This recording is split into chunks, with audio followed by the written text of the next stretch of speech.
Halo rekan-rekan semua, kali ini kita akan membahas materi yaitu tentang menghitung macam gamet, genotip, dan juga fenotipe.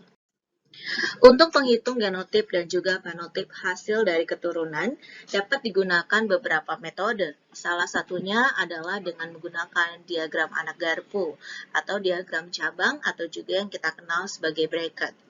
Pada perhitungan dengan metode garpu, setiap alel pada kedua induk yang sealel akan langsung dipasangkan. Kemudian, perhitungan jumlah dan penggabungan dengan pasangan alel lainnya yang bukan sealel sehingga dihasilkan koefisiennya. Kita akan coba mengerjakan contoh soal berikut ini. Tanaman etchis berbiji bulat kuning heterozigot atau B besar, B kecil, K besar, K kecil akan disilangkan dengan sesamanya. Rasio fenotip keturunannya, jika alel bulat dominan atau B besar terhadap keriput yaitu B kecil, dan juga alel kuning atau K besar bersifat dominan terhadap hijau atau K kecil. Bagaimana dengan jumlah fenotip pada keturunannya? Berikut adalah metode atau cara dan langkah yang bisa teman-teman lakukan. Yang pertama adalah teman-teman bisa membuat diagram parental. Dari diagram parental ini, teman-teman perlu menuliskan genotip dari setiap parentalnya. Jadi misalnya di sini kita menuliskan genotip dari parental betinanya, yaitu B besar, B kecil, K besar, K kecil. Hal yang sama juga teman-teman lakukan untuk menuliskan genotip dari parental yang jantan. Selain itu, jangan lupa juga untuk menuliskan fenotip yang didapatkan. Setelah kita membuat diagram parental ini, maka kita bisa mencari keturunan F1-nya dengan diagram anak garpu. Maka yang teman-teman harus lakukan adalah sesuai dengan langkah yang disebutkan tadi. Pertama-tama, pasangkanlah pasangan gen yang memang sealel. Jadi dalam hal ini adalah B besar akan dipasangkan dengan B besar atau dipasangkan dengan B kecil. Hal yang sama juga berlaku untuk gen K yang mempengaruhi warna dari biji, di mana gen K besar akan dipasangkan dengan K besar atau dengan K kecil. Maka dari hasil ini akan didapatkan jumlah sesuai yang ada pada tabel di bawah atau kotak yang ada ini. Setelah itu teman-teman bisa menggabungkan koefisiennya dengan gen yang tidak sealel. Jadi seperti contohnya di sini kita mendapatkan 1 B besar B besar. B besar ini tentunya dia akan mendapatkan pasangan dari gen K, sehingga ada 1 K besar, 2 K besar K kecil, dan 1 K kecil K kecil.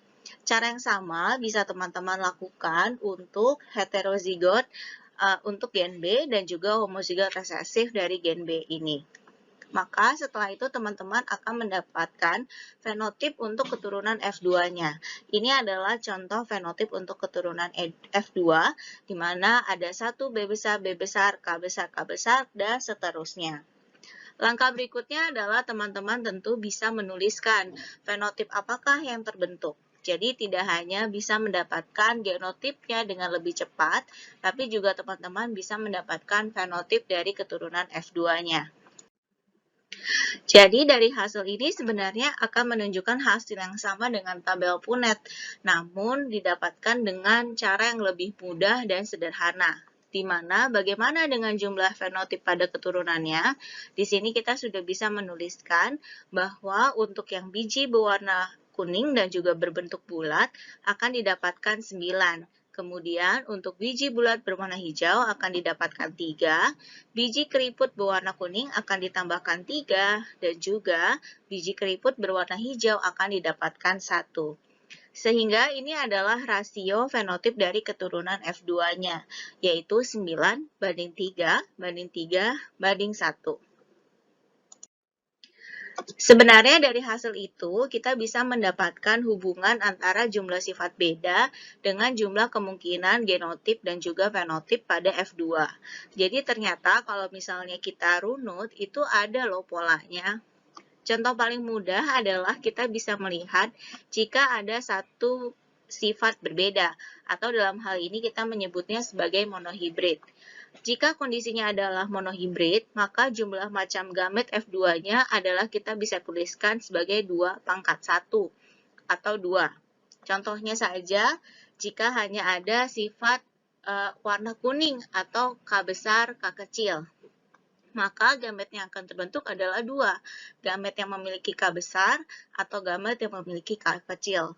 Kemudian, kita juga bisa mendapatkan jumlah macam genotip dari F2-nya. Dalam hal ini adalah 3 pangkat 1. 1 ini berasal dari jumlah sifat berbeda ini. Maka akan didapatkan sebanyak 3 buah macam genotip. Untuk jumlah macam fenotipnya itu adalah akan didapatkan 2 dan untuk perbandingannya adalah 4. Sedangkan perbandingan fenotip F2-nya adalah 3:1. Sekarang teman-teman silakan mengerjakan jika ternyata terdapat 2 sifat beda, 3 sifat beda, ataupun 4 sifat berbeda. Jika teman-teman sudah mengerjakan dan mendapatkan hasil yang sama, ternyata ada salah satu pola yang bisa kita terapkan. Dalam hal ini adalah jika terdapat jumlah sifat beda sebanyak n, maka untuk mencari jumlah macam gamet pada F2-nya, kita hanya perlu mengkuadratkan 2 pangkat n, atau kita pangkatkan saja angka 2 dengan n. N dalam hal ini adalah jumlah sifat bedanya. Untuk menentukan jumlah macam genotip dari F2-nya, kita tinggal mempangkatkan angka 3 dengan n. N di sini juga merupakan jumlah sifat bedanya. Untuk jumlah macam fenotip F2, maka kita bisa memangkatkan 2 pangkat n, dan juga jumlah perbandingan F2-nya kita bisa mendapatkan dari 4 pangkat n. Selain itu, kita juga bisa menentukan genotip induk. Jadi sebenarnya untuk menentukan genotip induk, salah satu tes yang bisa kita lakukan adalah tes cross. Hal ini bisa kita lakukan untuk jika diketahui fenotip keturunannya, maka genotip induknya dapat ditentukan dengan langkah-langkah berikut. Jadi yang pertama adalah menentukan genotip keturunan yang bersifat homozigot resesif.